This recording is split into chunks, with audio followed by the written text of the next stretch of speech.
Welcome to the Call Her Sam podcast. I'm your host. My name is Sam. If you're new here, please hit that subscribe button, notification button as well, so you never miss an episode. And I promise to keep bringing quality content. Please hit me up in the comment section. Let's get interacting. Today's guest is somebody absolutely special. She's a daughter, sister, and mother of 3 girls and second in a family of 5 girls. She's a mysterious woman who's got her hands in everything ranging from financial advice, general counseling, and farming. Ladies and gentlemen, boys and girls, please put your hands together for Miss Mwema Litana. Thank you, Sam. Thank you so much for having me on your program, on your podcast, rather. Thank you. Our podcast. We are trying. How are you? I'm great. I'm doing really great. Thank you very much. Coordinating. It's giving. Oh, thank you. Thank you. Thank you. Thank you. I'm trying to move away from this Western look to a more African, you know. Like embracing your roots. Yeah, the African queen. The African queen that you are, please. Absolutely. Yes. Now, we just celebrated Mother's Day. What did you do for Mother's Day? Were you spoiled with gifts? Mother's Day was a bit quiet for me, I suppose, because my 2 oldest daughters are in England and they celebrate Mother's Day a different day to the one we celebrate here. So when I called them and I said, hello, are we missing something? I said, what, Mum? I said, well, today is Mother's Day. They were like, no, it's not. So we had this back and forth. So I'm still waiting. However, I've got a late Mother's Day present. I'm going for a full body facial massage, manicure, pedicure, everything. Yes, so that is coming. Still going to celebrate. But my little one, my 7-year-old, she made me a card, definitely. Tashani, yes. Bless Miss Tashani. Hey, Tashani. Yeah. Now let's start with this. What is your earliest childhood memory, and did you have a happy childhood? Because a lot of people have different stories about their childhood, and I just want to hear yours. Sam, I had a really, really good childhood, I would say. I come from a very stable background, very stable parents. I had 4 sisters. We always had relatives around. We had cousins, we had aunties, uncles. You know what it was like in the African home. So it was just amazing to be home all the time. Of course, I've had certain things which I would call childhood traumas, but I'm not talking about them as yet. But generally, my childhood was lovely. Yes, my earliest memories are just not worrying about anything, being able to play. And because our grandmother lived in Mwema Township, I loved being there more than home in Garnerton. Yes, Mwema was like played a pivotal role in your life as well. Oh yes, grandmother was like our second mother. So because my mom was an only child, so she was very close to her mother, making her mother very close to us. So we would go to Mwema like every day after school before our parents pick us up to go home.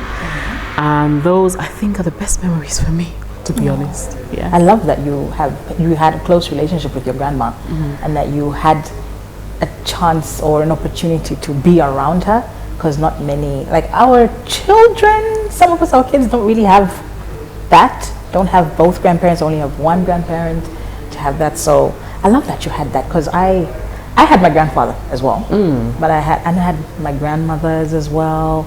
But my great grandmother was a character. She was the one who was. She was a phenomenal woman.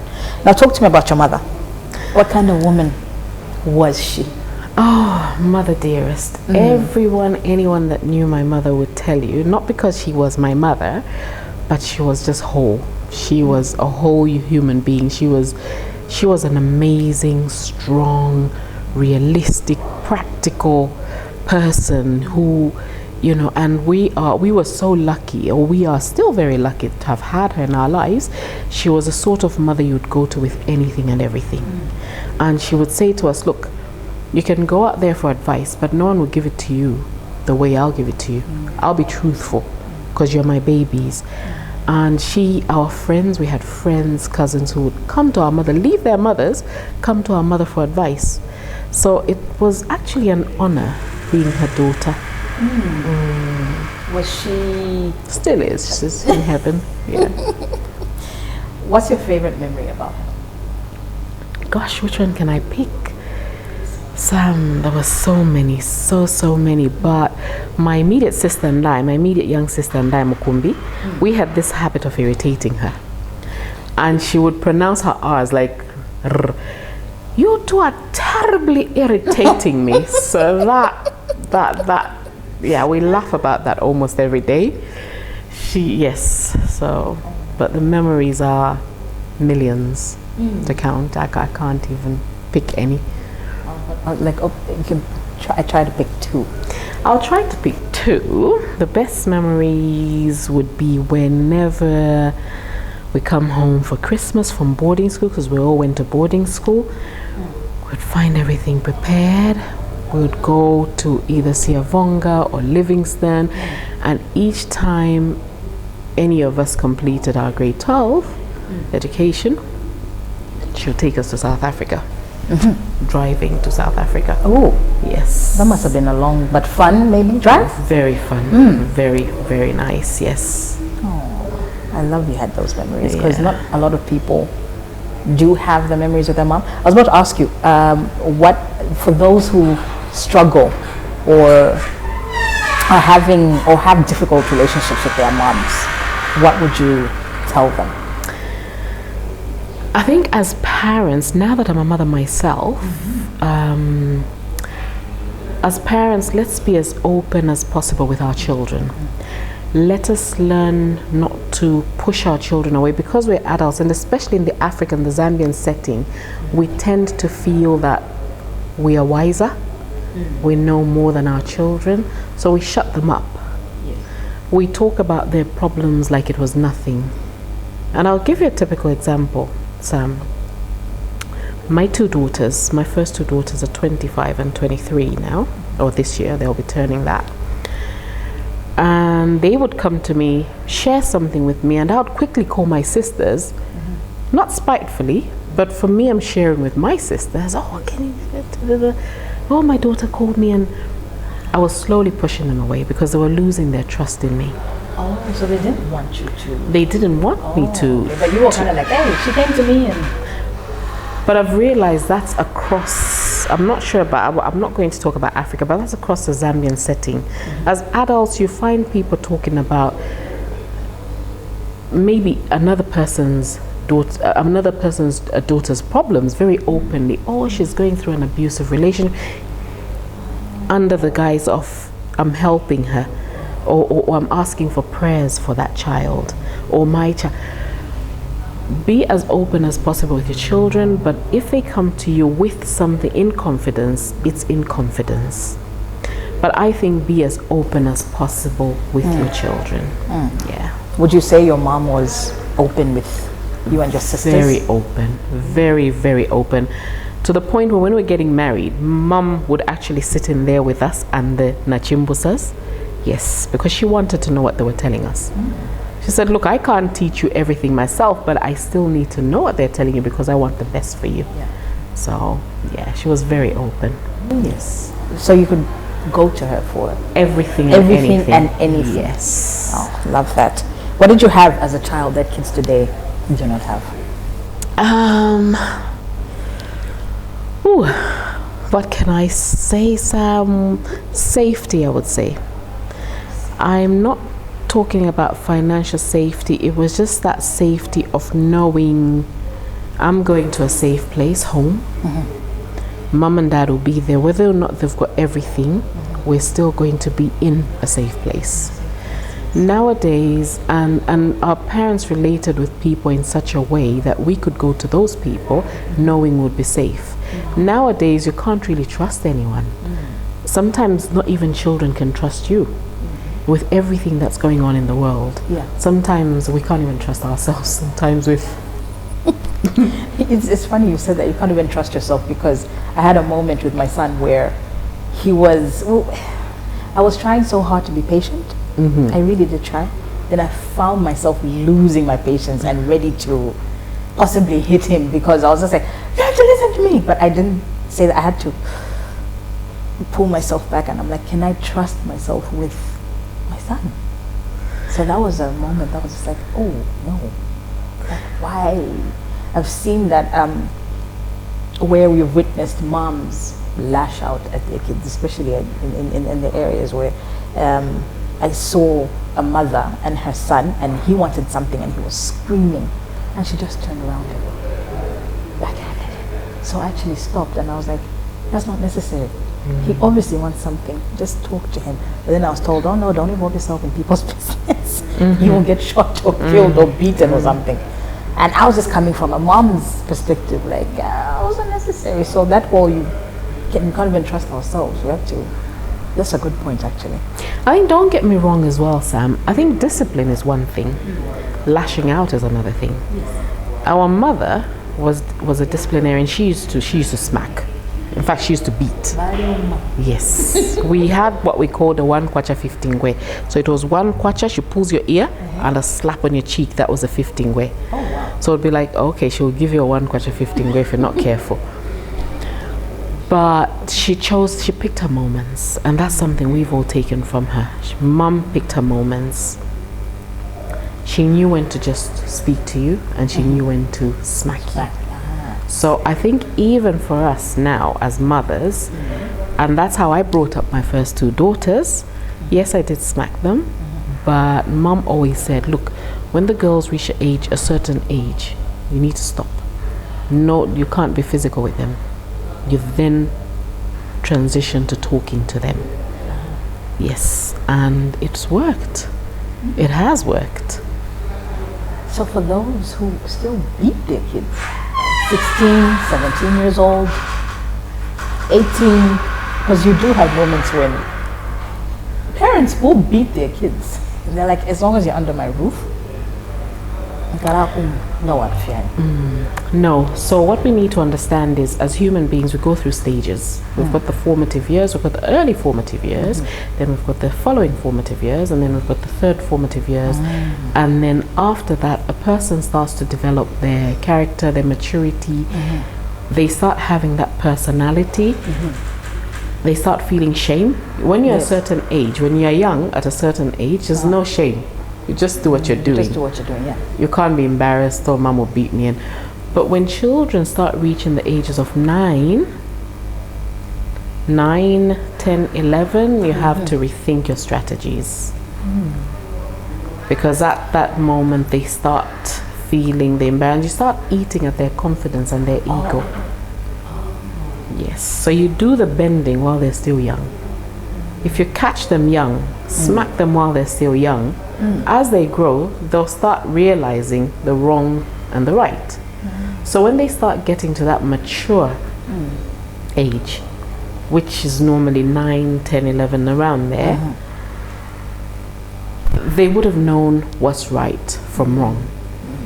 At that point, you can actually reason with them. You can actually sit them down sternly, tell them you're not happy with what they've done, and there'll be consequences. And consequences are not always the hand. Yeah, you don't always have to be.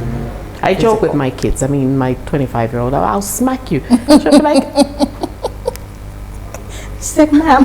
Yeah. Excuse me. Now we know in the Zambian setup, and again we say Zambian, we're not Africa, we're in Zambia, where it's taboo to talk about relationship things with your mom. Also, like, like, you know, you can't approach your mom and say, oh, I like this boy, I have a crush on him. Would you have appreciated relationship advice from your mom? We always had those relationships. And my sisters and I actually think we are abnormal because we spoke to our mom about everything. Like, like, okay, mom. And she'll be like, wait, not that one. She actually told you that? Oh, yes. Oh, she'll be like, goodness. no, not that household, no, it's not happening. So what are the moments when you give pushback? You're like, no, but I like him. You know that era, no, but I love him. And that was me, unfortunately. I was a rebellious one. So it was... You?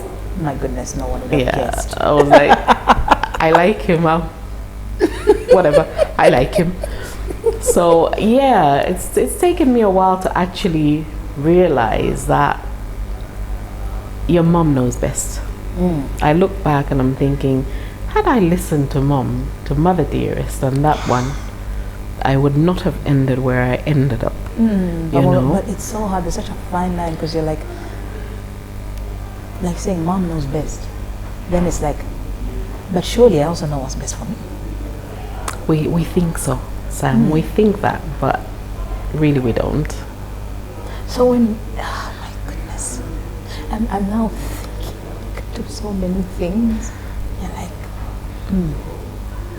perhaps I should have listened to what she said. Oh my word, that's hit. Because moms know best.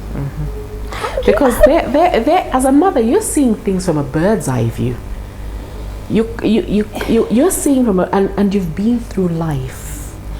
So sometimes, even though you can't really tell your children what you've been through, I mean, some people, I'm very comfortable with my children. I use my mistakes to educate my children. I say to them, see, I shouldn't have dated that guy. Because it's when I dated that guy that I started thinking a certain way. Yeah, we were not good for each other, and I should have listened to my mother. So when I'm educating them, I'm like, okay, so who are you chatting to? Then we do a bit of stalking on the families, and we're like, no. Not you. No. And my kids appreciate that, because I tell them, look, I'm telling you because I don't want you to go through what I went through.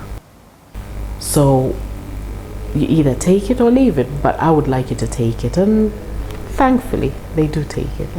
And it's you've steered them on the right path. Thankfully, it's been okay. As far as I can see, Sam. Yeah. As far as I can see, yes. If you could talk to the 20-year-old me or 30-year-old you, just at 20, what advice would you give yourself about life? Pray more. Think before you act. I like that one. Yes. I It's not always the look or how he speaks or how your friends are speaking or what they're doing. Pray and think about something before you involve yourself in it. Patience. Yes. You're only 20. Just be patient. Life's not running away. Yes, if the Lord decides to take you. I mean, my friend at the time passed away when she was only 22, so but that's God's will, and that's a different story altogether. But be patient. All the good things will come to you when you do the right thing. Just do the right thing. If you're still in school, concentrate on school. If you're a school leaver and you're looking for a job, concentrate on that. Do the right thing. And if there was one thing you'd really like your family to get better at, what would it be? Sometimes we're I know this is contradictory, but we're too transparent. And when transparency is too much, ladies and gents. We're all very strong-headed. My sisters and I, very strong-headed. My daughters are strong-headed. My nieces and nephews are strong-headed. So we're coming from a family of, I will be transparent, I will communicate. So, I will tell you how I feel. Yeah. So you hold back a little bit. Or you'd want them to hold back? No, not really holding back. I don't even know what I want them to do, but yeah. So push, maybe not be so transparent? No, maybe diplomacy. Let's be a bit more diplomatic. And that's maybe a note to myself, because I think my sisters are quite diplomatic. So maybe that's a note to me. But you are not so possibly diplomatic. Yes. You just tell it as it is. Be a bit more sensitive with each other. Yes, Mwema is a strong-headed person. She does what she would like to do, but she's also got emotions. Be sensitive with her. When you're trying to tell her something, be sensitive. Don't just go for it. But that's usually what happens. As Zambians, we just tend to just... Some Zambians. Some. Some would rather go in circles. Yeah, they will. So I think we ought to find that balance. And that is a note to everyone. Just find the balance. If you had one wish for the family, what would it be? Oh gosh. One wish. My family, my kids, my sisters, everyone, my entire family.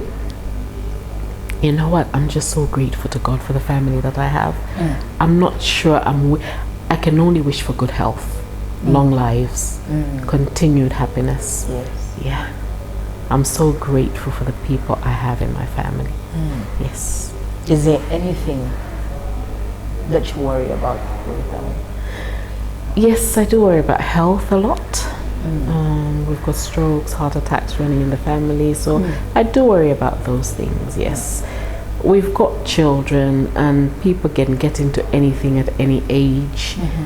We've got all these LGBT whatever. Yeah, sometimes you worry and you ask yourself, God forbid, but what if my child came to me and says, this is my wife, and that's a daughter telling you that? Or a nephew coming and saying, this is my husband. So that's a big worry in this world we're living in. So it's about constant prayer. Yeah.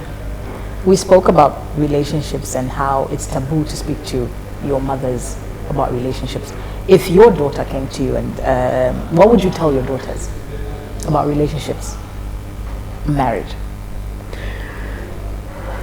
We talk a lot about that, my daughters and I, and I'm so grateful that they feel they can come to me now, and we talk and talk and talk and end. About everything. And there's certain pointers I give them, certain standards. We talk about being at peace when you meet somebody, but you need to do a background check as well. A background check. You need a background check, because when you get into a relationship, particularly one leading to marriage, you're not just getting married to one person.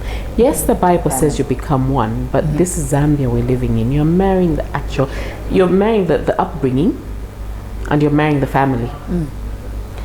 So the upbringing, you can't do anything about it. Even the family, you can't do anything about. So just be sure that the other person is coming from a sane background. And not have, so if they have history of mental health and we're not stigmatizing anything. I think that's a different issue altogether. You can't really stigmatize, but you have to check this person you're with. What level of mental health are we talking about? Have they got it in check? Do they know that they have that issue, and are they willing to work?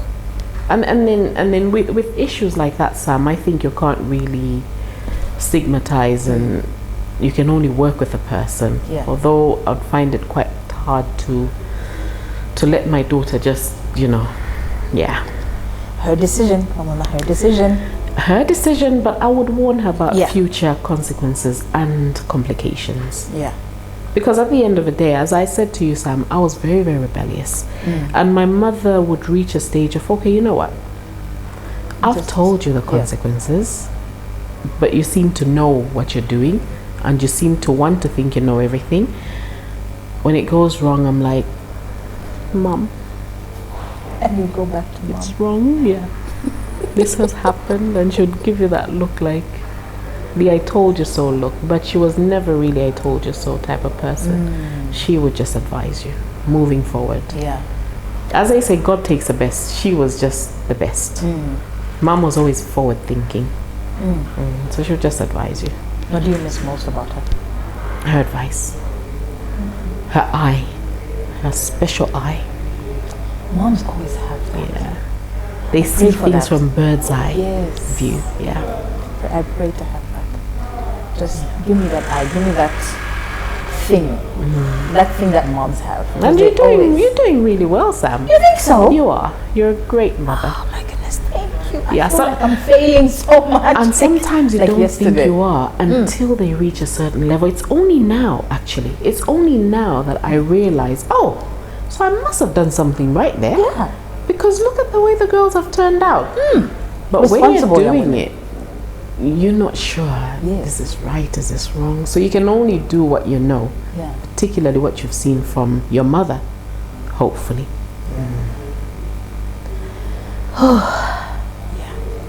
Moms. We love our moms.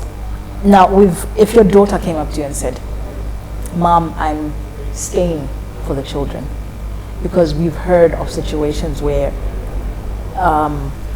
people are in marriages or relationships and it's not working out, but then they say stay for the kids, and a lot of people in our setup have said, just stay there, stay for the kids, make it work.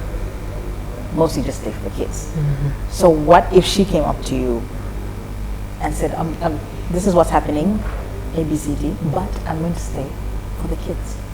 Because I've heard, but what example does that teach your kids about love? And I'm glad you've asked that question, Simon. Maybe we should just have a different time to discuss this, actually, because I can go on and on and on about it. I keep talking about my two oldest children, because the little one is still quite young. But when their father and I went our separate ways, our marriage had become quite toxic to the point where the children were getting affected more than, probably more than ourselves. So I made the decision to actually walk away and take the girls with me. We co-parented. He's a lovely father, lovely person in himself, except we were too toxic for each other. And this is where I say you have to be careful when you're choosing someone to get married to. He had to be careful, I had to be careful. There was no patience, we didn't date much.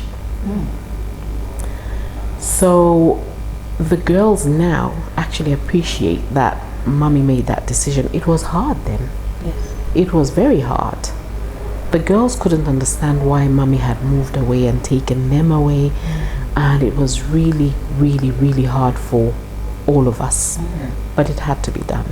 It's only now that they see the benefits. And we laugh about it. Like, if we actually hadn't done that, they probably would have been God knows where. Their lives would have gone a different direction altogether. Yes. So this issue of staying for the kids, I think people really need to think hard about it, because you're affecting them more than you think. That toxicity in that toxic marriage is affecting your children more than it's affecting you. I've got friends, I've got relatives who've grown up in toxic homes, and their adulthood is nothing to write home about. Now you're looking and you're thinking, okay, had my auntie or my uncle moved away from that situation, these guys would have been in a better place. But so this issue of staying for the children is not justified in my books. Do the right thing. Try to think 10, 20 years ahead and ask yourself, what do I want to see in 10 years' time? Do I want to regret? Do I want to say, I should have left? Or do I want to see messed up children? Because just observe, Sam, observe. Children coming from toxic homes rarely make it in life. There's just some confusion. They take that toxicity with them wherever they go, everywhere. Yeah. That's true. That's actually that's true. I'm sitting here listening to you, and I'm like, as a mom, you had to make the decision that was best for your kids. Move away from a toxic environment, and it's such a strong statement. Some people may not think it's a strong statement, but for me it is, because you're like, I had to make the decision as a mother. And I'll tell you something, Calvin and I, the girl's dad and I, are very close now. We chat every day. He sends me all these Bible verses. We've made better friends than we ever made husband and wife. And the girls are happier. They can see that. And they've been playing games lately, by the way. Oh, Mom, I need so much money because I need to buy this. And they've made the same request with their dad. So I recently said, Calvin, did you know this? The girls are actually playing this. And we laughed about it. But it just shows that the girls, not that they're being little crooks, but we all laughed about it. Like, Mom, did you really have to tell him? Did you really have to? Yes, I had to tell him. But they are much, much happier, Sam. The girls are much, much happier, excelling in life. And I feel, thank you, Jesus, for helping me with that decision then. Yes. Because this would never have been there. Yeah. That's better. We actually stayed together. So you made better friends than Exactly. We definitely have made better friends, yeah. Now you said if in the 10 years from now, you have to ask yourself, what do you want to see for that? So what's the one quality or characteristic you'd like to be remembered for 10 years from now? Strength, facing issues and being realistic and practical about them. So when there's a problem facing me, I don't bury my head in the sand, and anyone will tell you she's black or white. There's no gray area. If we're not working, let's just walk our separate ways. But I like how you make that sound so easy, because some people they find it incredibly difficult to just. And that goes not just for relationships, for every relationship, yes, even friendships. Yeah. Yes. If I feel okay, this friendship with Sam, she's my little sister, but I feel there's some toxicity between us. There's some friction between us. First, we'll face it, obviously, and if we're just two different people, then it's not working. Sam, the world is big. You've got other friends, I've got other friends. We can meet, say hello, and leave it there. Yeah. And by the way, creating boundaries doesn't mean hating a person. Yeah. It's just we need. I'm a person who's really learned to create boundaries, healthy boundaries around myself. Yeah. Blocking someone in your phone is not a sin. It's a boundary. Did you know that? It's actually a boundary. Blocking someone is a boundary? It is. Would you just rather delete them? You can block and delete, because if you delete them, they'll call you. They'll still call you. Yeah. So block and delete. So you can meet them. I meet people in the mall who can't reach me on the phone. Ah. Hello, bye. I've got Then to they'll go. try to call you and they can't get through. Yes. I mean, I'll be cordial. I'll be cordial with a person. Yeah. But it ends there. Yeah. If I feel this is disturbing, and I think it's this thing of, because I'm half a century in a few months' time. I'll be turning 50. Ooh. And yes, and I think the older I get, I value my peace. Yes. I just want my peace. If you don't bring me peace, please, let's just get going separate ways. Yes. Leave. Yeah. If you had a day with your mom, what would you say? What would you do? I'll just What first would you- put my head on her chest and cry and cry and cry, because there's certain decisions I made. Now I'm going to cry. Passed away. And we didn't bring tissue. Oh gosh. There are certain decisions I made after she had passed away. One big decision that I made, which I like to look at it in positive light, because I'm saying, God, you allowed that because you needed to grow me in certain areas, because that decision led me to hell and back. And I'm growing from that. And it's from that I've actually learned about boundaries. I'm learning how important peace is. And I'm thinking, had Mom been around, she would have probably seen that from afar and stopped me. Yeah. But knowing the rebellious mama that I was, I would have probably still gone for it. Yeah. But now she'd be here to say, okay, now do this, now do that, now, Yes, that guidance, that guidance. it's okay. Yes. You made the mistake, that's okay. But it's okay. We're We moving now from it. do it, yes, this way. Which sister would you let pick out clothes for you? None of those four. No, honestly. Wow. Tella, I would allow Tella to pick clothes for me. Oh my God. The other three, no. The other three, no? No. Because they make fun of me. They're like, they actually call me. They actually say, you know what? We think you were adopted from the Congo because you like all these sparkly things. So they make siblings fun of are. my- Oh, I know. So they would pick these dull things for me to wear, and I like my sparkles. you like your and bright stuff. Yes, Yes. I can see, and it's giving, like we said. Thank you. Now, what's the one thing you wish your parents had done differently? I asked someone this, and they said nothing. So really? So I think, in as much as yes, it was happy and everything, shielding us, and I think for me that's where the rebellion came from. oh, Because I'm a free spirit, I'm a free Yes. soul. Like I want to. you just want They to. were really our babies, our babies, our babies. But then again, in hindsight, I'm thinking, had they let go a bit, but I would probably be dead by now. Had they let go? Yeah. So the shielding wasn't too bad, it was just too much. Yes. Okay. Yes, especially myself, I needed that shielding. Sometimes I feel, okay, that was too much, but, because I'll tell you a story. My sister and I went and enrolled in a V show. You know the variety shows? I'm not sure. Oh, if yes, I've heard in stories our about time, them. we used to have variety shows at the Catholic Church in Garnerton. And so our parents, we knew we couldn't do anything like that, but we went and did it anyway, my older sister and I. And she was miming to Rhythm of the Night, and I was one of her backers, dancing. We even had clothes made, and we lied to our mom. Our mother had a tailor at the time who was working for her, and we said we needed clothes for school, something like that. And we had these dresses made, and we snuck out, went to this variety show. We were on stage, looked up, our father was at the door, shouting, he was us to get off that shouting. stage. He didn't even wait for you to finish.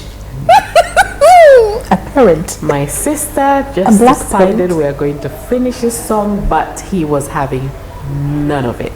That was quite embarrassing. Oh yeah, I would imagine. Yes.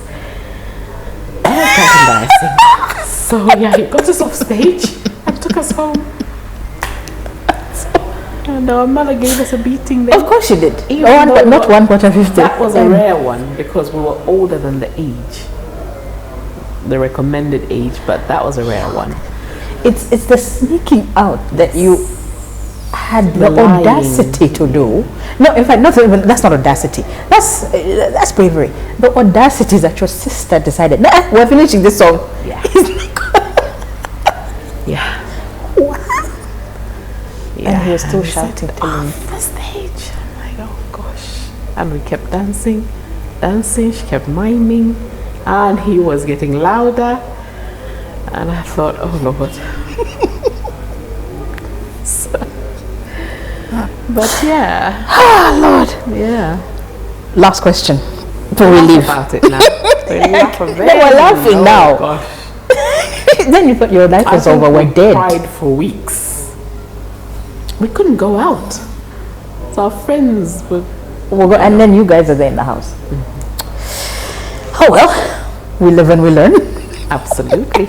Absolutely, Sam. What's the one kind act that someone has done or did for you that you've never forgotten? When I was younger. Oh gosh, Sam, you've caught me unawares on that one. Can't even think. Love to catch people unawares is the best part.